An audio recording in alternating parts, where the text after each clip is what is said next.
Hello, ladies and gentlemen. I am YamatoCannon, and this is AMA number 13. If you have questions, ask them on the Discord, the subreddit, or just the Patreon. First and foremost, I know that I promised to eat something spicy in the next AMA video, but due to the corona and me self-quarantining for the safety of my loved ones, I cannot go outside and purchase something spicy. So that will have to wait, and I'll keep reminding you guys and myself on each and every single one of these AMAs until I've done it. On top of that, we've recently announced that the LEC is back. LEC is back this Friday, for those who don't know. Great news. I filmed this yesterday and for some reason the video was corrupted, and I said back in that video that I didn't know what was going on, but now it's official. The LEC is back on Friday. We're going to do everything online. So I'm excited. I know everyone else is excited. Everyone that works on the product just wants to get back to it, and deliver big time. It's going to be a new challenge. It's going to be interesting and exciting, but nevertheless, stay safe out there, and it's important that the staff and all the players also stay safe out there. With that being said, let's jump into the questions.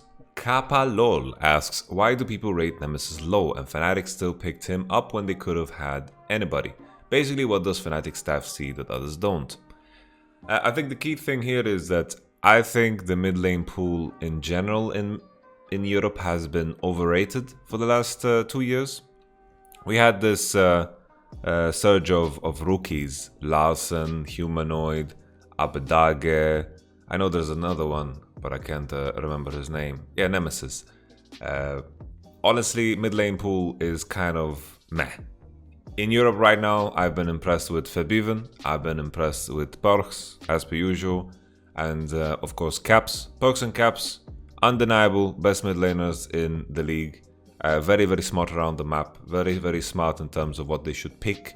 I think that's a key thing, how I value a lot of mid laners, understanding their own champion pool and understanding their champion in relation to what is going on in the rest of the game. And I think Febiven does this very well, Perks does this well, and I think Nemesis does it relatively well, but I think his champion pool is where the issue comes forward. I think Nemesis doesn't do too well on Assassins. He hasn't played LeBlanc all season long, and maybe he has it in his back pocket or something. When he played Akali against G2 in the finals, when he played 2 best of 5s, I think if he was a better Akali, he could have been the difference maker in order to win both of those series actually. And with that being said, I think it's just Nemesis relying on the style that is being played in mid. I think he was very successful when Twisted Fate and Corki was a part of the Fnatic playstyle. He was good at playing split. I think he has good awareness in terms of how the map state is. He understands what's happening bottom and what's happening top, and he can impact those lanes. I don't know if it's bottom and top that is calling for him, but I think his use of TP is very strong, and I think he doesn't die to ganks that often. I think this is a weakness that you can pinpoint to some of the other mid laners. But I would pinpoint his weakness as his champion pool. There's just some champions that look unexciting, and I think it's been proven that the past years he's been very meta reliant, and with that being said, in the right meta he can be very, very strong.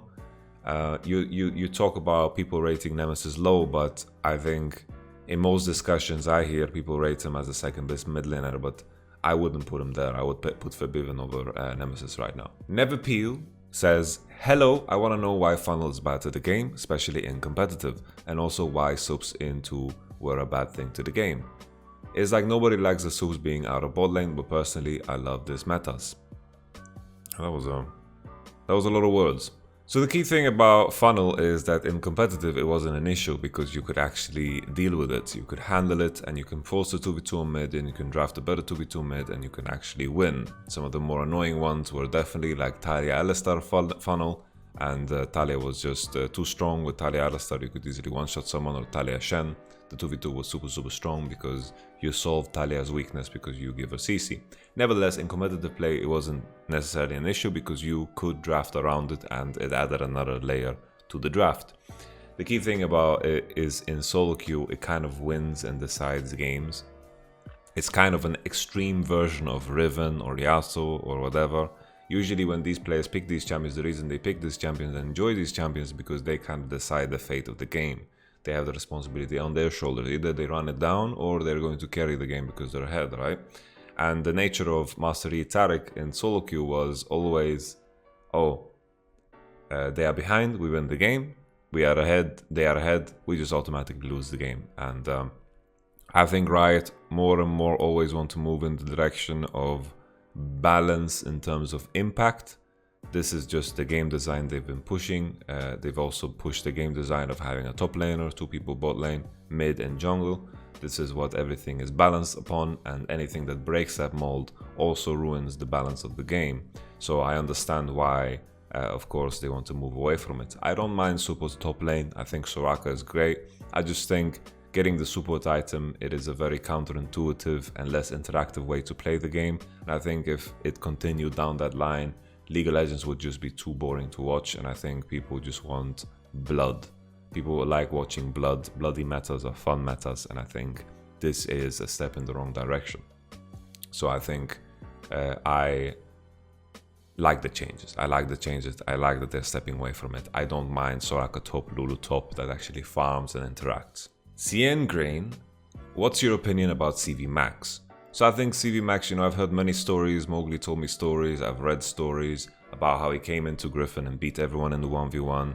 He won a 1v1 tournament as well, a really big one in Korea, if I remember correctly. I think he got 2nd place in the stream tournament that Abdul won, the race to rank 1 or whatever it was. He's a very, very strong player, very, very good mind for the game. And it seems that he's very loved by some of the players on Griffin. And the stories of, if any of these stories are true in regards to what he did, to how he treated his players, I've heard stories about Korean coaches that have done way, way worse. And I think this was just an attempt to soil the reputation of CV Max. And for me, I think CV Max is still a fantastic coach. You can see it in DRX. And I think, I think there's a world if CV Max went with Griffin to the World Championship and Doran didn't play, that Griffin actually became world champions, because the level of play they showed when they beat G2 twice was honestly insane. And then when they played against IG, I think that was just big top gap, like the biggest top gap we saw all tournament long. Sword was just not ready for it. He literally got choked out by the Shy. So I am a big fan of CV Max. I'm excited for DRX. I think this team has a great ceiling, and I think he's a part of creating that ceiling for the team. Collapsing Universe. Yamato, take your first bite of spicy food, let it sink in. Then tell me a situation Fiddlesticks could be picked in the current meta. Well, I think Fiddlesticks could definitely be picked in bottom. He has a lot of high base damages, and that's usually like a signal to put something in the bot lane. His sphere is very powerful. Fiddlesticks is a champion that is countered by specific items, right? Mercury and QSS, and already in the support role you force these things out. So maybe you could pick it into the Yuumi lanes. You can play into Ezreal Yuumi. You can easily go Fiddlesticks. You can go Fiddlesticks into a lane like Braum. Fiddlesticks on his own does a lot of damage or high base damages and can definitely pressure a lot of lanes. So I think if I would have to put him, like if you told me, okay, this game you need to pick Fiddle, most of the time I would put it in support because jungle matchups are kind of tricky. But I think Fiddlesticks jungle is very cheesy. But cheesy might sound strange, it's just that a lot of the things that Fiddle wants to do have counterplay, and if Fiddlesticks gets spotted, he's kind of in a bad position. But if you're the Fiddlesticks player and you're playing against players that don't know, you can get away with so much. Like you just imagine the scenario where you get a perfect ult off, you get that ult off and you get a kill, the double kill on bottom. There's a lot of power in Fiddlesticks, but there's a lot of counterplay in Fiddlesticks. So I think Fiddlesticks is a very curious design. I think in support it's probably the most powerful. Spydrick, would you consider moving back to coaching Vitality? And if so, what change would you do to put the team back on track? Well, I don't know what the insider issues are within Vitality. It's hard to judge. The painful thing for me to watch is how I think they are constantly trying to reinvent themselves. They couldn't really find their identity, and I think, if I compare it to last year's Vitality, we tried to become as good as possible, but then at some point you need to understand that you need to cut your losses, and then you need to play for what you know to do well, You need to just play for that in order to get some points on the board. That's why Vitality turned into a team that was only playing around Cabochard, because that's the only avenue that we were successful in, because we needed to put some wins on the board. And I think Vitality this year completely lost that mark. They couldn't really find a way to put wins on the board because they never really committed to something. One game they're playing full for bottom side, one game they're playing full for top, one game they are playing full scaling. There was always something different, and I think Vitality was in a tough spot where the losses kind of accumulated and it kind of put a weight, and all of a sudden the things that kind of looked good again about Vitality looked worse and worse. And now when the pressure is off, I think honestly when they played the last game against Excel, I think they deserved to win, but their draft was really, really bad. So I feel like just the idea of how they draft seems to be very off, clear lack of identity, and in general I think there's more issues that can't be seen on the surface. So it's hard to judge, it's hard to judge. Scapegoat Skunk says, there's been chatter among fans that getting rid of Spring Split and replacing it with regular international tournaments may be a good idea. If you were to design a new league format or tournament format to replace the one League of Legends esports currently has, what would the basic outline be? So I would have one long season, remove spring, remove summer, have longer breaks, like have maybe 3-week breaks within the season, spread out to make sure that people can actually rest up, make sure that the top teams can rest up, have some shape of Champions League, have something that is lower than the Champions League. I think international competition is even interesting at lower levels. Let's say we have the top 6 teams of a region, and then basically 6-5-4 are competing in a tournament with other 6-5-4s of other regions. That could be super, super interesting when we get to see, for example, a Rogue play against a Rogue Warriors or something. I don't know. Or like an Africa, right? That could be super, super exciting. We could have simultaneous tournaments as the big league is also happening. And then maybe winning that league is going to qualify you into the other league. So basically like a Champions League system where there is like a Champions League 1 and then Champions League 2, right? And then at the same time, I think regional competition has room to slot in a tournament that includes the ERL leagues and also the LEC leagues to see some interesting competition, to see best of 5s, more reoccurring, so we are not bound and stuck to the idea of only playing best of 1s or best of 2s throughout the season, right?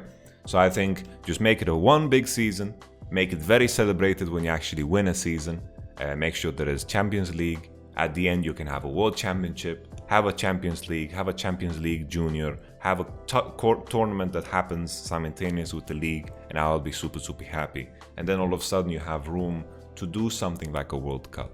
You have room to do something like a Europe Cup. And I think this gives a lot more breathing room in order to make sure that teams don't burn out. And I think you can do a lot of exciting things with this.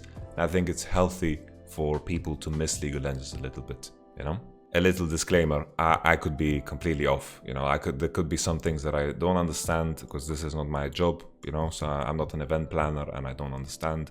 I'm basically stealing the model from traditional sports. Lichtnicht0297. Yo, just wondering, is Garen Yumi still viable pick or is it trash now? I'm not sure, but I think the indication that no one's playing it probably indicates that it's pretty trash. Because I can't imagine a world where people are like, oh, Garen Yumi, I guess we don't try it, Elkun Johnny. Hey Amaro, do you think Faker can rebuild his dynasty like in the past? Because I've heard that you admired him a lot. By rebuilding his dynasty, are you asking me if he could win 3 more world championships? I think the time has passed. Korean League of Legends was very precise, and that's what Korean League of Legends always practiced towards. They were ahead of the curve in terms of coaching, in terms of like the fundamental idea of how to get better, but now they don't have that edge anymore. And I think now, especially with Faker, he doesn't have some inherent edge either. He, as a player, definitely has players that can match him or even outmatch him right now. So I think the odds of him rebuilding his dynasty, meaning winning 3 world championships, even 1 world championship, is super, super difficult. Winning 3 world championships already as he did is something that is incredible. It's incredible, and I doubt that we will ever see anything like it because it's honestly insane. It's insane that it was accomplished. League of Legends is just going to get more and more competitive, and right now I am a strong believer that the LPL is going to win the World Championship for the next 10 years unless there is some heavy outliers in Europe or North America. I mean, not North America. LCK. North America. Oh shit. That's hilarious. Rafa Mundus asks, if TL gets rid of their coaching staff, would you consider coaching TL in NA specifically? Yes, I would. They have a very exciting roster. They can accomplish some good things on paper, I think, and it would be interesting to work with someone like Doublelift and the rest of the roster in order to level them up. There is an article that I was interviewed 5 years ago, and I was asked after leaving Mitchell Makers which team I would like to coach, and at the time I said Team Liquid, so it's just an interesting anecdote. Tonko Dali asks, who would you pick if you had to make a Western super team not using players from the top 3 teams in LEC LCS? So I would take Febiven in the mid lane, no brain choice. I would put Kaiser support.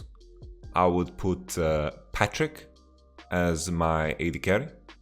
I would take Razork as the jungler. Yeah, Febiven Razork works, so why would I want to change that? And then the last one that I'm missing is top lane. I would just grab myself a Cabo Shard, and that's it. I think Cabo Shard in this setting would be a fantastic fit. So I think that would be my roster. There you go. Luna asks, what do you think is the best way to make the smaller ERL leagues more competitive? Is it a better professional scene or a better amateur scene? Cheers from Portugal.